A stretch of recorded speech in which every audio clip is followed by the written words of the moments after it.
Meus amigos da TV Clandestina, tudo bem? Como é que estão?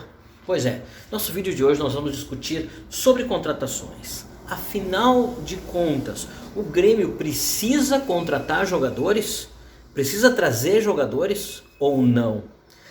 Durante a semana, ou melhor, desde a semana passada, surgiram várias especulações. Nomes como Juliano, Roger Guedes, nomes importantes, o Wendel, que poderia pintar para o ano que vem, alguns nomes bem relevantes, e também do jogador Luiz Adriano, que está no Palmeiras, que começou a ganhar força a partir da tarde de hoje. Romildo falou também de contratações, mas afinal de contas o Grêmio vai trazer e o Grêmio precisa trazer os jogadores? O que vocês acham? Vamos discutir isso? Vamos conversar sobre isso? Pois bem, eu sou Arildo Leal e nós vamos conversar sobre contratações. Quer saber um pouco mais? Faz o seguinte, te inscreve aqui no canal TV Clandestina no YouTube. Te inscreve aí, TV Clandestina, ativa o sininho, compartilha esse vídeo com os amigos, vamos fazer o nosso canal crescer, porque aqui a ideia é discutir o futebol, discutir o Grêmio, mas sobretudo discutir com uma outra visão. A gente não quer a visão das rádios tradicionais, dos meios tradicionais, é discutir com uma outra visão, e uma visão que tenta ampliar a questão futebolística do torcedor, mas do torcedor que vê, que estuda e que escuta de tudo. Muchachos, não sobra nada, nós vamos discutir tudo. Então é o seguinte, eu quero começar o nosso vídeo de hoje falando sobre as contratações. E quero fazer uma pergunta e deixar uma pergunta no ar para os amigos. Afinal de contas, meus amigos, o Grêmio necessita contratar jogadores? Fazendo um balanço sobre o que nós temos hoje no time titular e o que nós temos na transição e nos reservas, e pensando no material humano, na qualidade, será que nós temos qualidade para encarar um campeonato brasileiro sem contratar nenhum jogador? O que vocês acham? Queria saber. Eu vou dizer a minha opinião. O que eu acho? Eu acho que não precisaríamos contratar nenhum jogador. Acho que o Grêmio não necessita nenhum jogador. E vou tentar explanar o porquê de eu pensar isso. Em primeiro lugar, dos jogadores que vêm sendo e que foram especulados. Tu tem o nome do Juliano. Juliano é um jogador que joga pela direita, que joga de flanco, faz aquele vai e vem. Com o Roger Machado ele foi muito bem no Grêmio.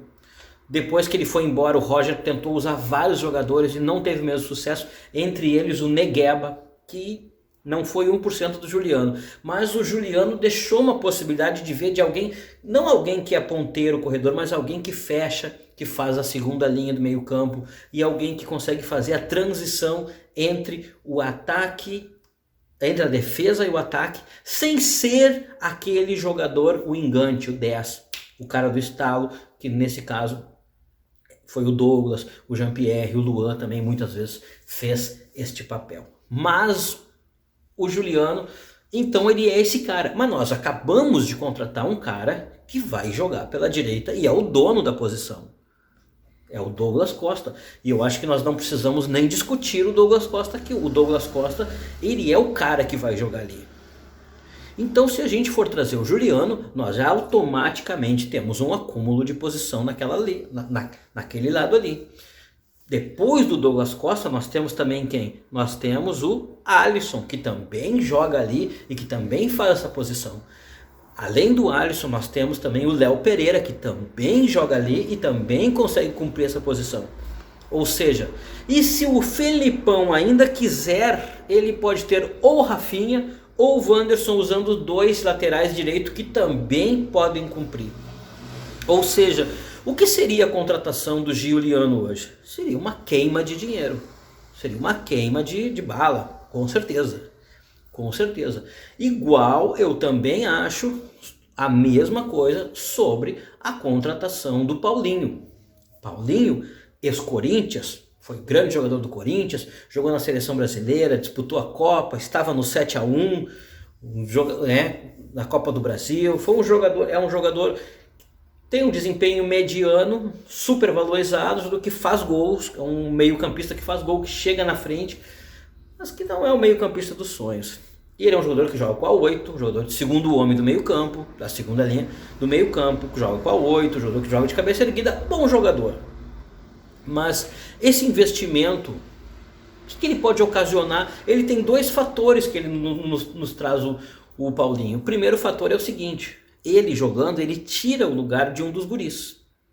E aí o meu amigo aqui do outro lado vai dizer, mas cara, o que tu quer com esses guris deram errado, meu, esses guris não valem nada. Porque o torcedor adora falar isso. E na verdade é o seguinte, o Grêmio vem tendo um desempenho como clube no passar dos tempos, no passar dos últimos anos, de ter tido aquilo que o Romildo chama de superávit, justamente porque o Grêmio está conseguindo usar esses guris, vender esses guris, equilibrar e ter saldo. Equilibrar e ter saldo, porque para quem não sabe, superávit é quando tu faz o balanço dos gastos com o balanço dos ganhos e o balanço dos ganhos é maior. Isso é um superávit.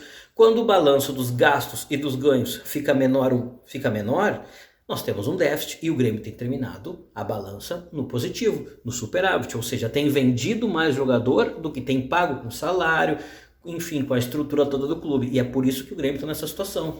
E essa situação só existe porque o Grêmio tem guris jogando. E o Grêmio hoje, na posição do Paulinho, o Grêmio teria assim, para iniciar a conversa, o Matheus Henrique, que tem muita gente contestando, mas o Matheus Henrique esteve jogando num time que estava perdido. O Grêmio tem o Victor Bobsin, o Grêmio tem o Fernando Henrique, que pode jogar nessa posição. Olha que peso, Matheus Henrique, Bobsin, Fernando Henrique, tu tem ainda o Lucas Silva, que também pode cumprir, e tu tem o incansável e glorioso Maicon. Então tu tem todos esses jogadores, tu tem pelo menos 5 jogadores que podem estar ali na posição que joga o Paulinho. E aí eu volto e vos pergunto novamente, vocês querem o Paulinho? Porque o negócio é o seguinte, como eu falei, tu tem Matheus Henrique, Victor Bobsin e Fernando Henrique. Tu vai precisar vender um jogador no final do ano, em algum momento vai precisar vender. Inevitavelmente, eu vejo, vai ser um desses 3.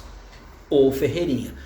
São os 4 jogadores vendáveis que o Grêmio terá que vender, não porque tem que se desfazer, mas para continuar, como eu falei anteriormente, no seu superávit, aumentando a sua condição, né, inclusive para futuros endividamentos, para quando precisar montar um elenco. E eu acho que o Filipão sabe disso, o Romildo sabe disso, mas às vezes passa-se informação na rádio de que tem que contratar, tem que evoluir, e na verdade dificilmente esse Paulinho que está na China há não sei quantos anos possa trazer para o Grêmio uma qualidade superior à que o Grêmio está tendo com o Matheus Henrique, com o Bobsin ou com o Fernando Henrique e até mesmo com os outros anteriormente citados. Então, meus amigos, seria lunático trazer outro jogador. Porém, também foi citado o Roger Guedes. E aí eu vou me deter nesse final de vídeo para fazer uma comparação entre o Roger Guedes. As pessoas falam muito, o Roger Guedes é atacante, né? Ele é atacante. Então nós teríamos o Roger Guedes. E no dia de hoje surgiu muito forte o boato de que o Grêmio esteve procurando novamente informações sobre Luiz Adriano. Luiz Adriano, ex-jogador do Inter, cria do Inter, foi campeão do mundo pelo Inter em 2006 e que poderia vir jogar no Grêmio. A família inteira de colorados, inclusive quando se falou que ele jogaria no Grêmio no início do ano, um dos parentes dele, o irmão dele, citou: isso é uma loucura, isso nunca vai acontecer. Mas no dia de hoje a gente não sabe por que muitas vezes acontece isso em Porto Alegre, se vazam informações de coisas que não vão acontecer. O fato é que o Filipão conhece o jogador, treinou o jogador, e a gente não sabe se tem uma conversa ou se não tem. Mas uma coisa é inegável, se existe uma posição hoje que o Grêmio precisa, é de um fazedor de gols. E incrivelmente, gurizada, e eu fico pensando assim, que loucura é a vida, né? Em 2003 o Grêmio escapa do rebaixamento e o centroavante era um cara que foi ídolo no Inter, que foi o Christian. Será que nós estaremos vivendo o capítulo do Christian parte 2? Eu só espero que o ano que vem não seja igual o do rebaixamento de 2004. Mas isso aí é um outro assunto. Então nós temos assim, então muitos torcedores questionam, porque o Luiz Adriano do Inter e não sei o que, o Roger Guedes é gremista, o Roger Guedes sim deveria ser investido. A gente sabe que a direção vai fazer alguma coisa. A gente viu, né, que a situação do Diego Souza, o Filipão falou na última coletiva, o Diego Souza, em algum momento o Diego Souza não vai poder jogar, né? Em algum momento nós vamos ter que preferir colocar outro jogador no lugar do Diego Souza. O Filipão foi bem claro, bem enfático. Em algum momento nós teremos que botar outro jogador. E a gente sabe que o Filipão gosta do Thuram, gosta do estilo. Então a gente pode esperar que o Thuram será testado. Mas que também, se o Grêmio puder fazer um esforço, o Grêmio vai fazer um esforço para ter um outro centroavante. A gente não sabe se vai ser o Luiz Adriano, se vai ser o Roger Guedes, quem vai ser. Eu particularmente gostaria que fosse Benedetto. Filipão conhece muito o Benedetto, foi eliminado pelo Benedetto na Libertadores de 2018, com 2 gols na partida contra o Boca na Bombonera e depois 1 gol no Parque Antártica, ou melhor, na Arena Palmeiras. Filipão conhece esse jogador. Filipão, som do mercado. Grêmio, som do mercado. Algum centroavante deve vir. Quem tu, meu amigo, gostaria que viesse para o Grêmio de centroavante ou que não venha ninguém? Eu gostaria sim de Benedetto. Se não der Benedetto, eu queria e quero ver uma sequência de jogos para o garoto Elias. É isso aí, um abraço para todo mundo. Não se esqueçam de se inscrever no canal, ativar o sininho, compartilhar o vídeo com um amigo e vamos embora, gurizada, Dali Grêmio. Amanhã tem jogo.